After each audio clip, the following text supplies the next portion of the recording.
Hello every one. ഇന്ന് നമ്മൾ 8th ക്ലാസ്സിലെ 4th ചാപ്റ്റർ ആണ് പഠിക്കാനായിട്ട് പോകുന്നത്. ഇതുവരെ നമ്മൾ 3 ചാപ്റ്റേഴ്സ് പഠിച്ചു കഴിഞ്ഞു അല്ലെ. അപ്പൊ കഴിഞ്ഞ ചാപ്റ്ററിനകത്ത് നമ്മൾ സെൽസ്, സെൽ ക്ലസ്റ്റേഴ്സ് തുടങ്ങിയവയെ കുറിച്ചൊക്കെയാണ് പഠിച്ചത്. ഇനി നമ്മൾ ഇന്ന് പഠിക്കാൻ പോകുന്നത് നമ്മുടെ 4th ചാപ്റ്റർ ആണ്. 4th ചാപ്റ്ററിന്റെ പേര് ട്രീ ഓഫ് ലൈഫ്, ജീവന്റെ വൃക്ഷം എന്നാണ്. വൃക്ഷം എന്ന് പറഞ്ഞു കഴിഞ്ഞാൽ മരം എന്നാണ് ഇല്ലേ. അപ്പൊ ഇവിടെ പറയുന്നത് ലൈഫ് എന്ന് പറഞ്ഞു കഴിഞ്ഞാൽ എന്താണ്? ജീവനുള്ളവ എന്നാണ് ഇല്ലേ. അപ്പൊ ജീവനുള്ളവയെ കുറിച്ചുള്ള സ്റ്റഡി എന്തെന്ന് പറയുന്നത് നമ്മുടെ ബയോളജി എന്ന് പറയുന്നത്. അപ്പൊ ഈ ലൈഫ് അല്ലെങ്കിൽ ലിവിങ് തിങ്സ് എന്ന് പറയുന്നത് ഏതൊക്കെയാണ്? Plants, animals and micro organisms ഇല്ലേ. അതായത് നമ്മുടെ ചുറ്റുപാടും കാണപ്പെടുന്ന സസ്യങ്ങൾ, ജന്തുക്കൾ, സൂക്ഷ്മജീവികൾ തുടങ്ങിയവയാണ് എന്തെന്നറിയപ്പെടുന്നത്? ലിവിങ് തിങ്സ് അല്ലെങ്കിൽ ജീവനുള്ളവ എന്നറിയപ്പെടുന്നത്. അപ്പൊ ഈ ജീവജാലങ്ങൾ എന്ന് പറയുന്നത് നമുക്ക് ചുറ്റുപാട് ഒരുപാടുണ്ട് ഇല്ലേ. ഈ ജീവജാലങ്ങളിൽ കുറെ എണ്ണത്തിനെ നമ്മൾ കണ്ടിട്ടുണ്ടാവും, ഇനി കുറെ എണ്ണത്തിനെ നമ്മൾ കാണാത്തതായിട്ടും ഉണ്ടാകും. അപ്പൊ ഈ ജീവികളെ കുറിച്ചെല്ലാം പഠനം നടത്താൻ വളരെ എളുപ്പമാണോ? അതുമല്ല. അതായത് ഈ ജീവികളെ എല്ലാം തിരിച്ചറിയാനും അതുപോലെ തന്നെ പഠനം നടത്തുക എന്ന് പറയുന്നതും അത്ര എളുപ്പമുള്ള കാര്യമല്ല. ഇപ്പൊ നമുക്ക് നമ്മുടെ ചുറ്റുപാടുമുള്ള ജീവികളെ കുറിച്ച് മനസ്സിലാക്കുകയോ അല്ലാന്നുണ്ടെങ്കിൽ പഠനം നടത്തുകയോ ഒക്കെ ചെയ്യണമെന്നുണ്ടെങ്കിൽ അവയെ ക്ലാസിഫൈ ചെയ്യണം. എന്താണ് ക്ലാസിഫൈ ചെയ്യുക എന്ന് പറഞ്ഞു കഴിഞ്ഞാൽ? തരംതിരിക്കുക. അതായത് നമ്മുടെ ചുറ്റുപാടുമുള്ള, ഇപ്പൊ നമുക്ക് തന്നെ അറിയാം, നമ്മുടെ ചുറ്റുപാടുമുള്ള ജീവജാലങ്ങളെ മൊത്തത്തിൽ 3ആയിട്ടാണ് തരംതിരിച്ചിരിക്കുന്നത് ഇല്ലേ. Plants, animals and micro organisms എന്ന് പറയുന്നത് പോലെ ഇവിടെ ഈ പ്ലാന്റ്സ് എല്ലാം ഒരുപോലെയാണോ? അല്ല. ആനിമൽസ് എല്ലാം ഒരുപോലെയാണോ? അതുമല്ല. ഇനി മൈക്രോ ഓർഗാനിസംസ് ഒരുപോലെയാണോ? അല്ല. അപ്പൊ ഈ 3 തരത്തിലുള്ള ജീവജാലങ്ങളെയും കുറിച്ച് നമ്മൾ പഠനം നടത്തണമെന്നുണ്ടെങ്കിൽ നമ്മളെ അത് എളുപ്പമാക്കി തരുന്ന ഒരു പ്രോസസ്സാണ് ഏതെന്ന് പറയുന്നത് ക്ലാസിഫിക്കേഷൻ അല്ലെങ്കിൽ വർഗീകരണം.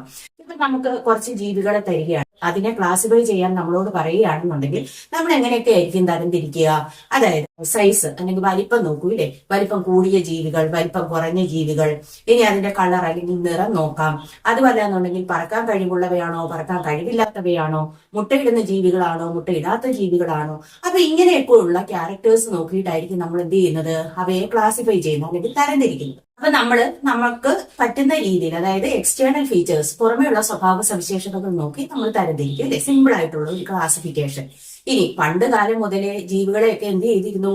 തരംതിരിച്ചിരുന്നു. അതായത് അതിനു വേണ്ടിയിട്ട് പല സയന്റിസ്റ്റുമാരും ശ്രമിച്ചിരുന്നു. ആദ്യകാലത്ത് ജീവികളെ തരംതിരിച്ചിരുന്നതെന്ന് പറയുന്നത് യൂസ്ഫുൾ ആൻഡ് നോട്ട് യൂസ്ഫുൾ, അതായത് ഉപയോഗമുള്ള ജീവികളെന്നും ഉപയോഗമില്ലാത്ത ജീവികളെന്നും രണ്ടായിട്ട് തരംതിരിച്ചിരുന്നു. ഇതെന്ന് പറയുന്നത് കറക്റ്റ് ആണോ? ഈ ക്ലാസിഫിക്കേഷൻ കറക്റ്റ് അല്ല ഇല്ലേ. അതായത് ജീവികളെ എല്ലാം ഉപയോഗമുള്ളവ അല്ലെങ്കിൽ ഉപയോഗമില്ലാത്തവ എന്ന് പറഞ്ഞ് 2 രീതിയിൽ മാത്രമായിട്ടൊന്നും തരംതിരിക്കാൻ പറ്റത്തില്ല. എല്ലാ ജീവജാലങ്ങൾക്കും ഭൂമിയിൽ എന്തെങ്കിലുമൊക്കെ പ്രത്യേക റോള് അല്ലെങ്കിൽ കടമയുള്ളവയായിരിക്കും. അപ്പൊ നമുക്ക് നമ്മളുടെ ഉപയോഗം മാത്രം നോക്കിയിട്ട് ജീവികളെ തരംതിരിക്കുന്നത് എന്ന് പറയുന്നത് ശരിയായിട്ടുള്ള ഒരു കാര്യമല്ല ഇല്ലേ. അപ്പൊ ഇത് കൂടാതെ പിന്നീട് വന്ന പല സയന്റിസ്റ്റുമാരും പല തരത്തിൽ എന്ത് ചെയ്തിട്ടുണ്ട്? ഈ ജീവജാലങ്ങളെയൊക്കെ തരംതിരിച്ചിട്ടുണ്ട്. ആ തരംതിരിക്കലുകൾ എങ്ങനെയാണെന്ന് നമുക്കൊന്ന് നോക്കാം. അതായത് ഈ തരംതിരിക്കുന്നതുകൊണ്ടുള്ള ഗുണം എന്താണ്? നമുക്ക് ജീവികളെ ഐഡന്റിഫൈ ചെയ്യാം, അതായത് തിരിച്ചറിയാൻ സാധിക്കുന്നു. അതുപോലെ തന്നെ അവയെ സ്റ്റഡി അല്ലെങ്കിൽ പഠനം നടത്താനും സാധിക്കുന്നു. അപ്പൊ ഇങ്ങനെ പലതരത്തിലുള്ള ക്ലാസിഫിക്കേഷൻ വന്നതുകൊണ്ടാണ് ജീവികളെ കുറിച്ചെല്ലാം നമുക്ക് എന്ത് ചെയ്യാൻ പറ്റുന്നത്? മനസ്സിലാക്കാനും പഠനം നടത്താനുമായിട്ട് സാധിക്കും. പണ്ട് മുതലേ പല സയന്റിസ്റ്റുമാരും ജീവികളെ എന്ത് ചെയ്തിട്ടുണ്ട്? തരംതിരിച്ചിട്ടുണ്ട്. അതിൽ കുറച്ച് പേരുടെ ക്ലാസിഫിക്കേഷൻ അല്ലെങ്കിൽ തരംതിരിക്കലുകൾ നമുക്ക് തന്നിട്ടുണ്ട്. അതെന്തൊക്കെയാണെന്ന് നമുക്കൊന്ന് നോക്കാം. അതായത് അരിസ്റ്റോട്ടിൽ എന്ന് പറയുന്നത് ബയോളജിയുടെ ഫാദർ ആണ് ഇല്ലേ. അതായത് ബയോളജി ആൻഡ് സുവോളജി, ജീവശാസ്ത്രത്തിന്റെയും അതുപോലെ തന്നെ ജന്തുശാസ്ത്രത്തിന്റെയും പിതാവ് എന്നറിയപ്പെടുന്ന ആളാണ് ആരെന്ന് പറയുന്നത്? അരിസ്റ്റോട്ടിൽ. അപ്പൊ ഈ അരിസ്റ്റോട്ടിൽ എന്ന് പറയുന്നത് ക്ലാസിഫൈ ചെയ്ത, അതായത് ലിവിങ് ബീങ്സിനെ those with red blood and without red blood, അതായത് ചുവന്ന രക്തമുള്ളവയെന്നും ചുവന്ന രക്തം ഇല്ലാത്തവയെന്നും ജീവികളെ രണ്ടായിട്ട് തരംതിരിച്ച ആളാണ് ആര്? അരിസ്റ്റോട്ടിൽ. അപ്പൊ അരിസ്റ്റോട്ടിൽ ക്ലാസിഫൈ ചെയ്ത് എങ്ങനെയാണ് ക്ലാസിഫൈ ചെയ്തത്? Aristotle classified living beings as those with red blood and those without, അതായത് റെഡ് ബ്ലഡ് ചുവന്ന രക്തമുള്ളവയെന്നും ഇല്ലാത്തവയെന്നും രണ്ടായിട്ട് തരംതിരിച്ചു. ദെൻ അടുത്ത ആളാണ് തിയോഫ്രാസ്റ്റസ്. തിയോഫ്രാസ്റ്റസ് എന്ന് പറയുന്നത് ഫാദർ ഓഫ് ബോട്ടണി അല്ലെങ്കിൽ സസ്യശാസ്ത്രത്തിന്റെ പിതാവാണ് ആര്? തിയോഫ്രാസ്റ്റസ്. അദ്ദേഹം ക്ലാസിഫൈ ചെയ്തത് പ്ലാന്റ്സിനെയാണ്. ഈ classified plants into trees, shrubs and herbs, അതായത് അദ്ദേഹം പ്ലാന്റ്സിന്റെ ഹൈറ്റ് അല്ലെങ്കിൽ ഉയരം നോക്കിയിട്ട് സസ്യങ്ങളെ 3ആയിട്ട് തരംതിരിച്ചു. ഉയരം കൂടിയവയെ ട്രീസ് അല്ലെങ്കിൽ മരങ്ങൾ എന്ന് വിളിച്ചു. ഇനി ഒരു മീഡിയം സൈസ്ഡ് ആയിട്ടുള്ള പ്ലാന്റ്സ് ആണെങ്കിൽ അവയെ ഷ്രബ്സ് അല്ലെങ്കിൽ കുറ്റിച്ചെടികൾ എന്ന് വിളിച്ചു. ഇനി ഹൈറ്റ് തീരെ കുറഞ്ഞവയെ അദ്ദേഹം ഹെർബ്സ് അല്ലെങ്കിൽ പുൽവർഗത്തിലുള്ള ചെടികൾ എന്ന് വിളിച്ചു. അതിങ്ങനെ പ്ലാന്റ്സിനെ 3ആയിട്ട് ക്ലാസിഫൈ ചെയ്ത ആളാണ് ആര്? തിയോഫ്രാസ്റ്റസ്. തിയോഫ്രാസ്റ്റസ് എന്ന് പറയുന്നത് നമ്മുടെ ബോട്ടണിയുടെ ഫാദർ ആണ് ഇല്ലേ. അപ്പൊ Theophrastus classified plants into trees, shrubs and herbs. Then next one John ray.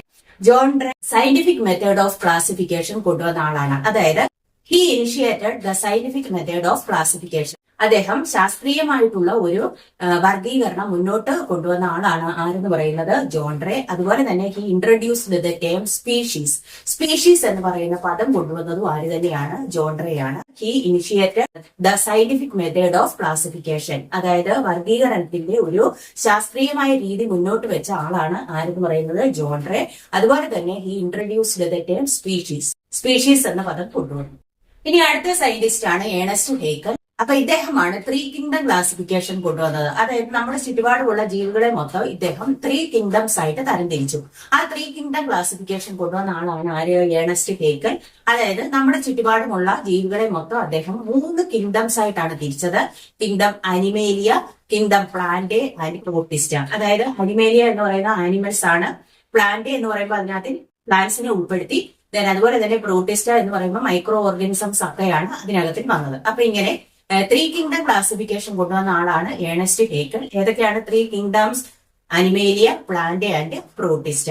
Then അടുത്ത ആളെന്ന് പറയുന്നത് കാൾ ലിനേഴ്സ് ആണ്. അദ്ദേഹമാണ് ലെവൽ ഓഫ് ക്ലാസിഫിക്കേഷൻ കൊണ്ടുവന്നത്. അതായത് വർഗീകരണ തലങ്ങൾ കൊണ്ടുവന്ന ആളാണ് ആരെന്ന് പറയുന്നത് കാൾ ലിനേഴ്സ്. അപ്പൊ ഈ വർഗീകരണ തലങ്ങൾ എന്തൊക്കെയാണെന്നുള്ളത് നമ്മൾ പിന്നീട് പഠിക്കും.